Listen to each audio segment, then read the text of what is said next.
కానీ నాకు చెకప్ చేసినప్పుడు కాదు ఎంతే కాదు వెయిట్ కూడా ఉన్నారని చెప్పారు 13. అది కూడా వెయిట్ లాస్ అయ్యాను. ఇప్పుడు ఐడి వెయిట్ ఉన్నాను. అదేవిధంగా అంటే దీంట్లో రావడానికి మా అమ్మగారు ముందు మా కోచ్కి చెకప్ చేస్తుంటే లేదు సార్ చూసి నాకు యోగి సార్కి ఫోన్ నెంబర్ ఇచ్చి మాకు పంపించారు. పంపించినప్పుడు వచ్చినప్పుడు ఇంకా అంతకుముందు ఒకసారి మాకు కొంచెం పరిచయం మా వారి గురించి అలాంటిది ఎప్పుడైతే ఆ మిషన్ చూసాను నేను గుర్తుపట్టి నేను ఇట్లా వాడుకోవడం జరిగింది. మా వారు ఎప్పుడైతే వెయిట్ లాస్ అవ్వకుండా ఎప్పుడైతే తను అసలు ఒప్పుకోకుండా అట్లా ఉన్నారో ఆయనకి బైపాస్ సర్జరీ జరిగింది.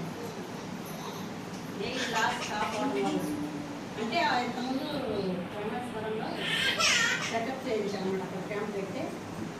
అయితే వాళ్ళు చెప్పినట్టుగానే ఈయన వెయిట్ లాస్ అవ్వలేదు, ఫ్యాట్ లాస్ అవ్వలేదు, అసలు ఏం లేదు. అలా ఉండడం వల్ల ఈయనకు బైపాస్ సర్జరీ జరిగింది. బైపాస్ సర్జరీ జరిగిన తర్వాత మళ్ళీ నేను ఇన్స్పెక్షన్ మళ్ళీ నేను దీనిలోకి వచ్చాను. ఫస్ట్ నేను ఎట్లయితే నేను 2వ తారీఖు లైఫ్ స్టైల్కి వెళ్ళాను. వెళ్ళిన తర్వాత మళ్ళీ సార్ ఫోకస్ పెట్టారు రాయవరం స్కూల్లో పెట్టారు. ఇంకా ఆ తర్వాత ఆ 2 చూసేసరికి నాకు కూడా అనిపించింది మనమే హెల్ప్ తీసుకోవడం కాదు, మనం కూడా అందరికీ హెల్ప్ చేయాలి అనేది అనిపించి నాకు నేను కూడా కోచ్ యాక్షన్ తీసుకొని నేను దీనిలో చేస్తున్నాను. డాక్టర్ కూడా క్లబ్ పెట్టుకున్నాను. మీటింగ్ అయిందా? మొత్తం చెప్పాలని. ఓకే, మీరు కోచ్ యాక్షన్ తీసుకొని ఎన్నాళ్ళు అవుతుంది? నేను కోచ్ యాక్షన్ తీసుకుని ఇదే నెలలో 2023 అంటే మార్చి నెలలోనే 10 సంవత్సరాలు అయింది. 3 సంవత్సరాలు నిండా. డబ్బులు ఏమైనా సంపాదించారా?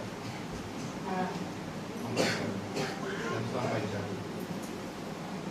అంటే మొత్తం టాయిలెట్ చేసింది కానీ మొత్తానికి ఫస్ట్ నా చెక్ 50,000 ఆ తర్వాత 20,000 మీ కోచ్ ఎవరు మీరు? మా కోచ్ అనుష గారు ఒకసారి లేవండి. ఏది రాలేదా? అనుష కోచ్ ఎవరు? అజయ్ లేకుండా ఒకసారి. అజయ్ కోచ్ ఎవరు? యోగిరామ్ ఉన్నాడు కదా. అంటే ఎందుకు అడిగానంటే మేడం గారు కోసం మేడం గారు వచ్చారు ట్రైనింగ్కి.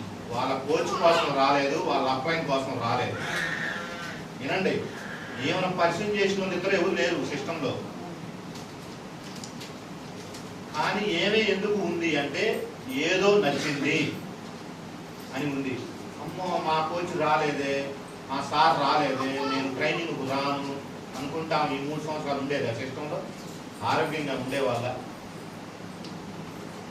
అది గమనించండి. మీకు మీ వెనకాల మీ సపోర్ట్గా సిస్టమ్ ఉంది. మీ కోచ్ ఉంటాడు. మీ కోచ్ ఒకవేళ ఉండడు, మీరు వెళ్ళిపోతారా సిస్టమ్ నుంచి? డబ్బులు వద్దా మీకు? ఎవరికి? మీరు డైలీ ఏం చేస్తున్నారు మేడం? వర్క్ ఏం చేస్తున్నారు? అసలు ఎన్నా నుంచి చేస్తున్నారు? క్లాప్స్ కొట్టండి ఒకసారి.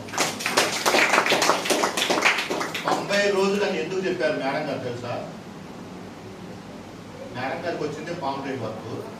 పోయినసారి మీటింగ్ వచ్చినప్పుడు చెప్పారు ప్రతిరోజు ఫోటోలు వస్తాయి. ఇదిగోండి, ఇది నిన్న పెట్టిన ఫోటో డిస్ప్లే ఉంది కదా, అది నిన్న పెట్టిన ఫోటో. ఇది ఎప్పుడు ఫోటో? అంత ముందు అనమాట. అంటే ఇక్కడ చూడండి, మేడం గారు ఏం చేస్తారంటే డైలీ వర్క్. ఏదో ఒక రోజు నేను 10 మందికి ఆరోగ్యాన్ని ఇస్తాను. 10 మందికి ఆరోగ్యాన్ని ఇస్తే ఆటోమేటిక్గా మనకేమైంది? ఆదాయం కూడా వస్తుంది. క్లాస్ కొడతారు ఒకసారి మేడం గారికి. ఇంకా గమ్మత్ తీసింది తెలుసా, వేరే వాళ్ళైతే సిస్టంలో ఉండరు కూడా. మేడం గారు క్లబ్ పెట్టి ఎన్నాళ్ళు అవుతుందమ్మా? 2 సంవత్సరాలు. ఎన్ని షేపులు అవుతున్నాయి రోజుకి? 4-5 కూడా. ఎవరెవరో చెప్పాను. మేడం గారు ఇద్దరు, వాళ్ళ కోచ్లు ఇద్దరు, ఒక కస్టమర్.